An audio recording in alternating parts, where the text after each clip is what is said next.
ada YouTube. YouTube-nya itu Jejak Pena 99.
HP dikasih, dapat santunan BPJS untuk 5 orang, dapat asuransi, dapat sembako setiap bulan. Setelah 5 bulan motor diganti yang baru, yang lama dikasih, masih dapat tiket 5 tahun ya. Saya pada bilang, sorry 5 tahun motor diganti yang baru, yang lama dikasih, masih dikasih tiket umroh lagi. Mana ada perusahaan seperti itu? Kalau ini bukan dikirim oleh orang, betul nggak? Betul nggak? Mudah-mudahan disampaikan beliau bermanfaat bagi kita semua. Dan kebetulan Abah juga dapat bagian untuk jadi dapur BGN Badan Gizi Nasional itu. Makan gizi gratis. Diizinkan beliau memberikan sambutan. Kami sebenarnya belum kenal, tapi biar kenal. Nah, cuma beliau selesai memberi sambutan, beliau langsung balik kanan karena masih ada acara.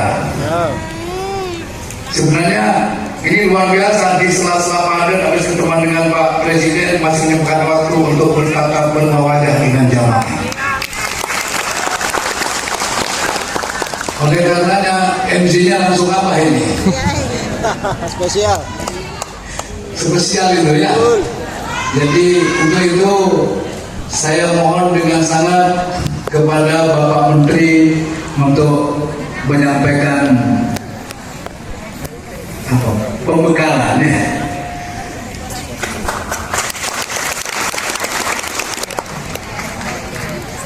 Bismillahirrahmanirrahim. Assalamualaikum warahmatullahi wabarakatuh. Saya tidak enak membelakangin ya.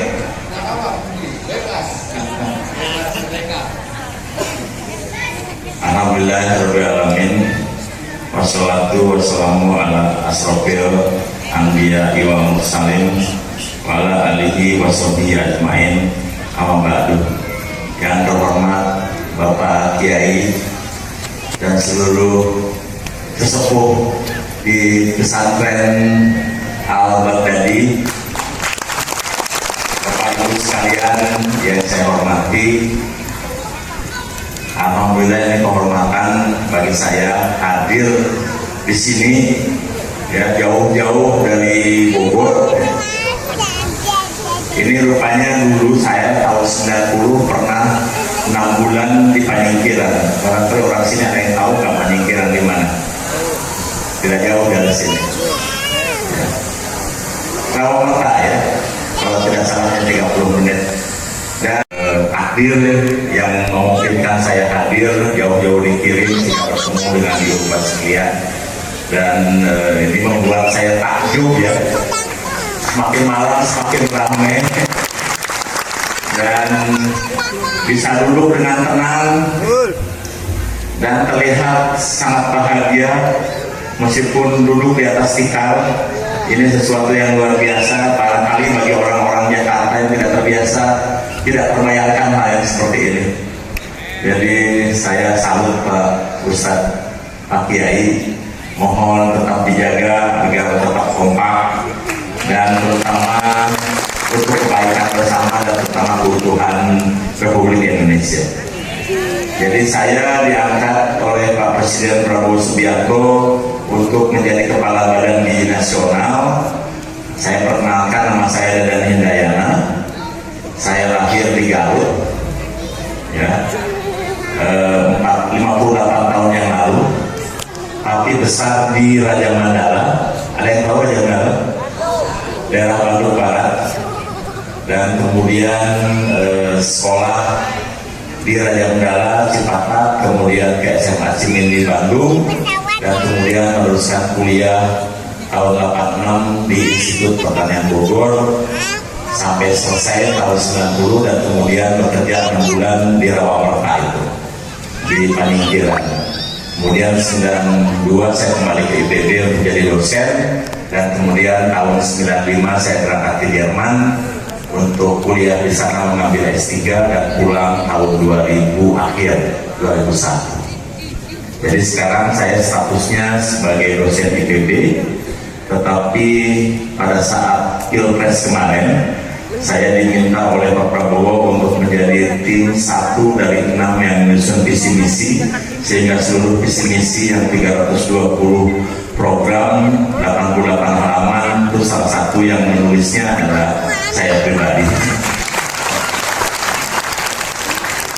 Dan kemudian setelah selesai Pilpres dibentuklah Badan Gizi Nasional, dan saya tidak sangka, mungkin karena ini takdir juga para kiai, dan saya diminta untuk menjadi Kepala Badan Gizi Nasional yang pertama sekaligus memimpin dari tidak ada orang menjadi banyak orang, dari tidak ada kantor jadi ada kantor, dari tidak ada program sekarang programnya sudah hampir jalan. Sampai hari ini sudah melayani 3,92 juta di seluruh Indonesia, sudah di 38 provinsi, dan terbentuk 1.339 satuan layanan pemenuhan gizi yang mungkin nanti akan bertambah di tempat di sini. Alhamdulillah. Nah, kenapa program makan bergizi penting dilakukan? Karena Pak Presiden selalu menyampaikan ini adalah langkah strategik untuk menyongsong generasi emas Indonesia tahun 2045, yaitu 2045 itu persis 100 tahun Indonesia merdeka, dan itu hanya 20 tahun kemudian. Nah, kenapa itu harus dilakukan?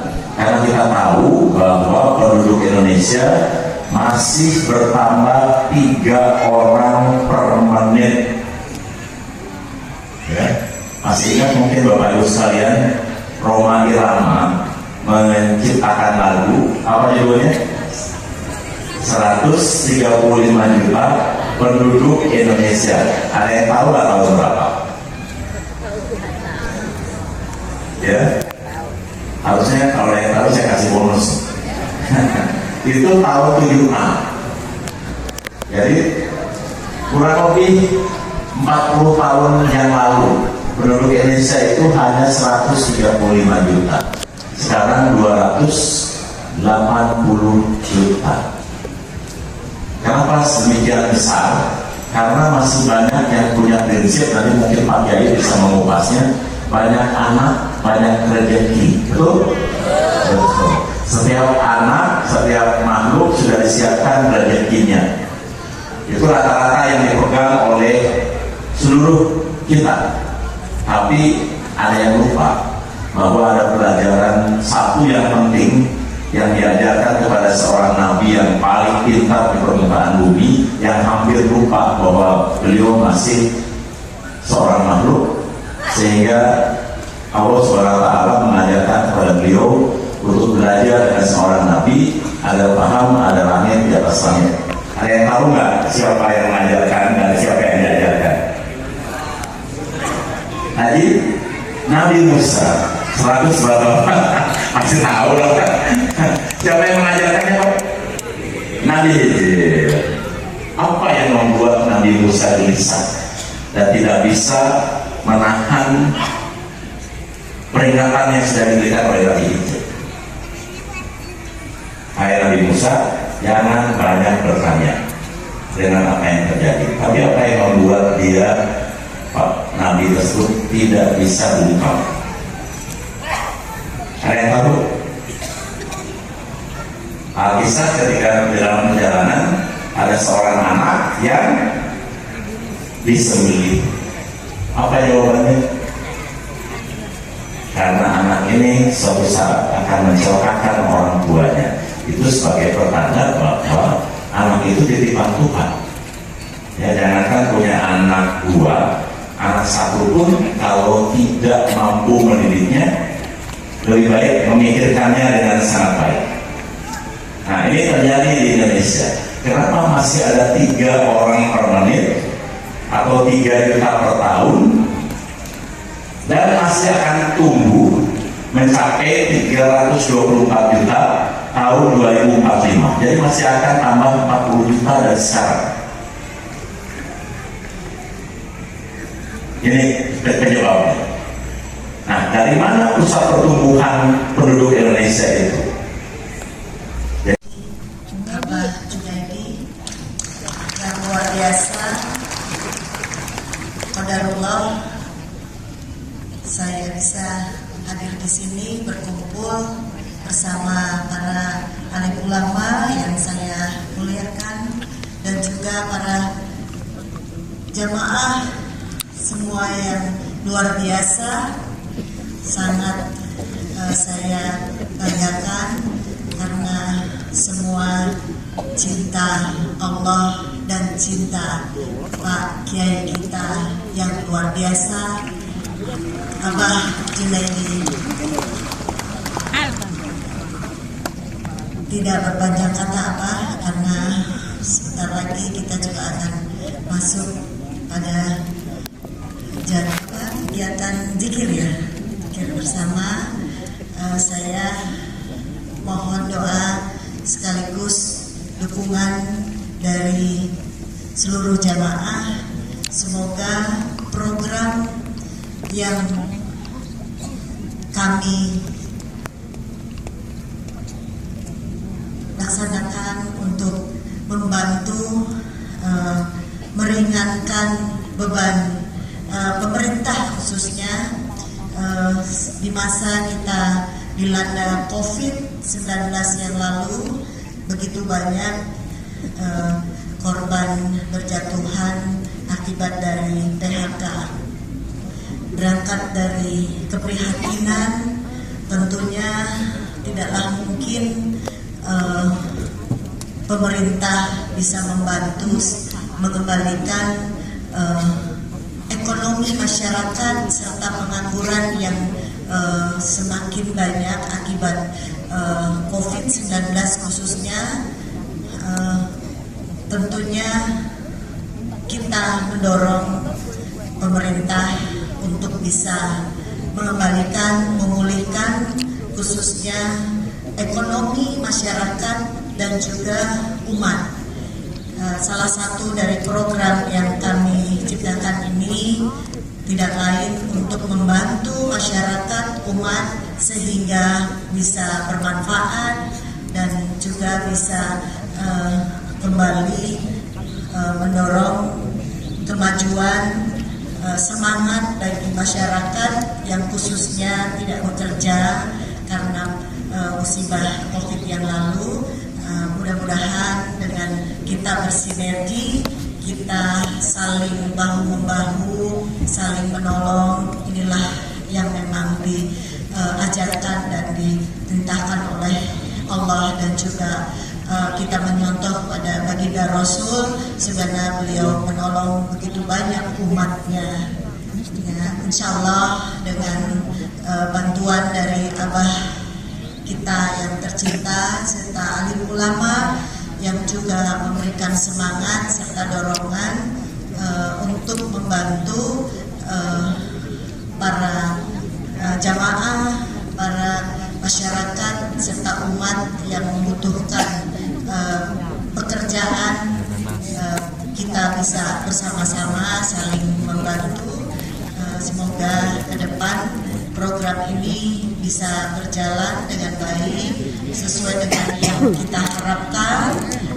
Kita mendapat dukungan juga bukan hanya dari kementerian saja yang terkait, tapi juga insya Allah Bapak Presiden dan Wakil Presiden juga pasti akan bangga dan akan turut senang karena Abah Junaidi hadir untuk negeri dan umat.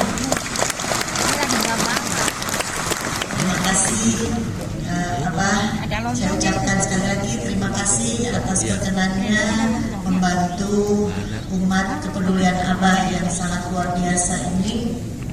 Semoga Allah Subhanahu wa Ta'ala memberikan kekuatan, kemudahan, kelancaran agar usaha yang kita jalani ini atau kita akan lakukan ini akan membawa dampak yang baik bagi kesejahteraan, juga kemaslahatan bukan hanya bagi masyarakat, tetapi karena ini yang utama kita akan mendorong umat dan masyarakat sehingga pondok-pondok dan masjid juga bisa terbantu hidup kembali. Terima kasih. Wabillahi taufiq wal hidayah. Wassalamualaikum warahmatullahi wabarakatuh.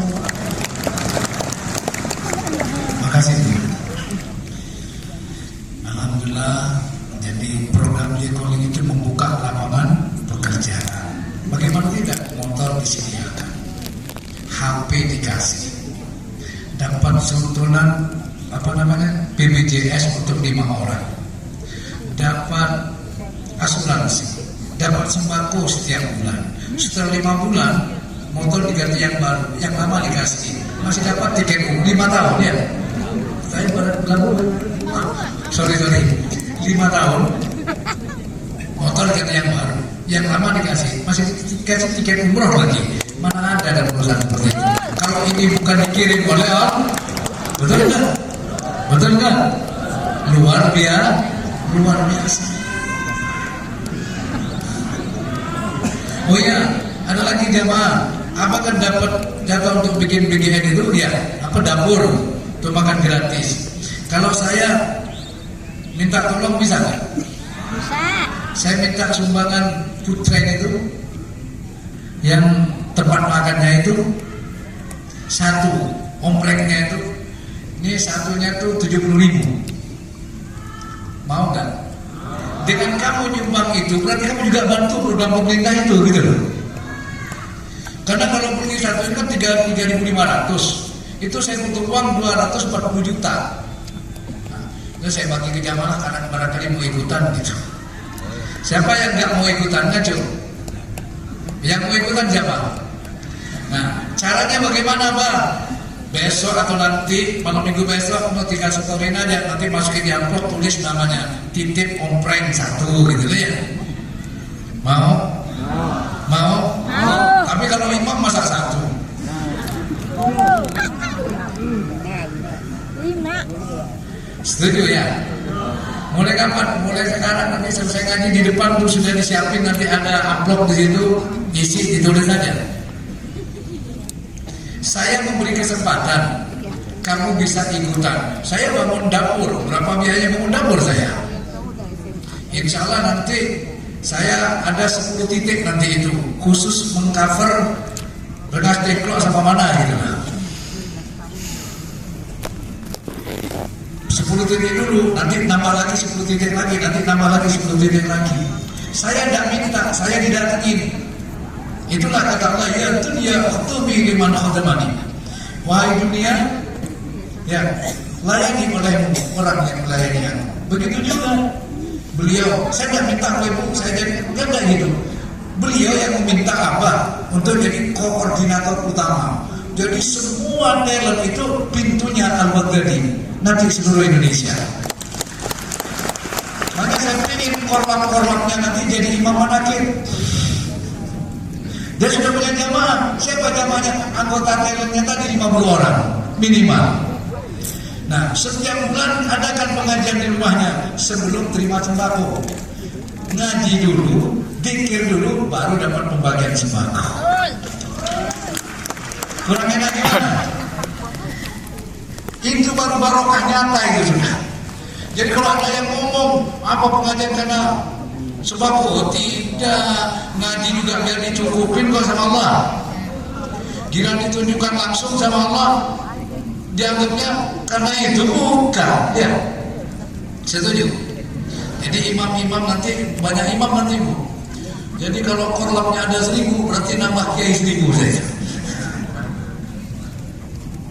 Keren luar biasa ini. Itu namanya merubah tanpa luka, membangun tanpa ada air mata. Betul? Betul enggak? Hidup jamaah manakib. Jadi Bang Bapak, saya buat lagu di buat jamaah ini. Pantas kalau jamaah saya bilang. Karena Al-Baghdadi ini misalnya saya undang menteri, undang presiden, nggak datang, itu tidak akan bangkrut pondok ini. Undang bupati nggak datang misalnya, undang gubernur nggak datang, jamaah tidak bakal bangkrut, Al-Baghdadi tidak bakal bangkrut. Tapi kalau jamaah yang nggak datang bangkrut.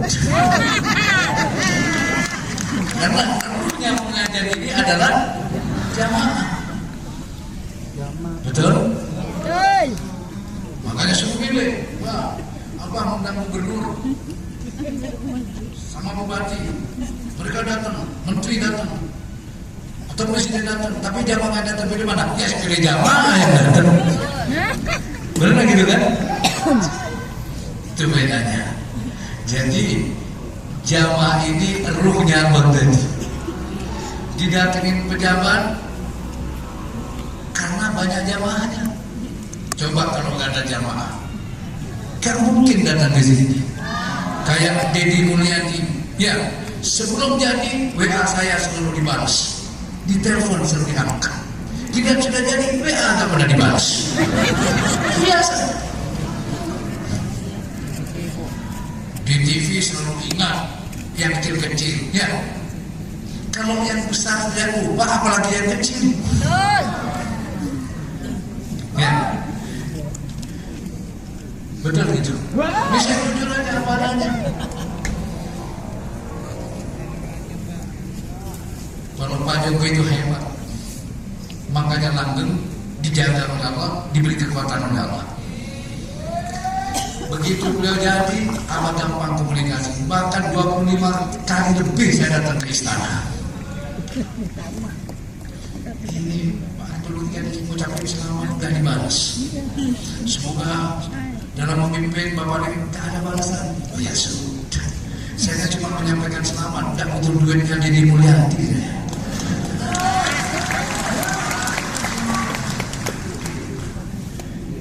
Jangan mudah melupakan sekecil apapun pengorbanan orang. Kalau kamu tidak ingin ditinggalkan, ya memberi kebajikan. Betul? Betul? Jangan over.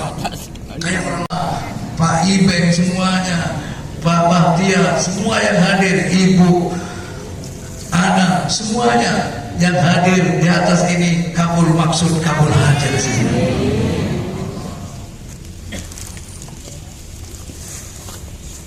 Bismillahirrahmanirrahim. Allahu Akbar.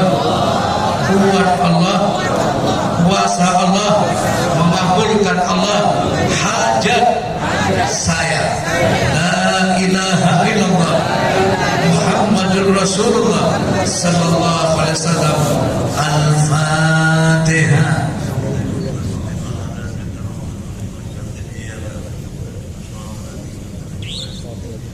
Li syahibil hajat ana wa antum. Begitu nanti hajat saya, hajat sampean, punya hajat masing-masing, ayo langsung matur sama Allah. Ud'uni astajib, mintalah padaku niscaya kukabulkan. Begitu takdi hajatina, nunduk sambian, jalankan rasanya kepada Allah. Jiwanya, rasanya jalan kepada Allah. Menyatu dengan, baru kamu minta. Apa yang minta? Bilang langsung sama Allah. Saat ini pintu langit dibuka, tuftahu abwabus samawat. Ini pintu langit dibuka. Andaikan kasat matamu bisa melihat banyak malaikat duduk bersama saya sambian, yang siap mengamini doa kamu dan aku kepada Allah. Syaikhul Bagir hadir, Rasulullah hadir, cuma kamu dan aku dan sampean.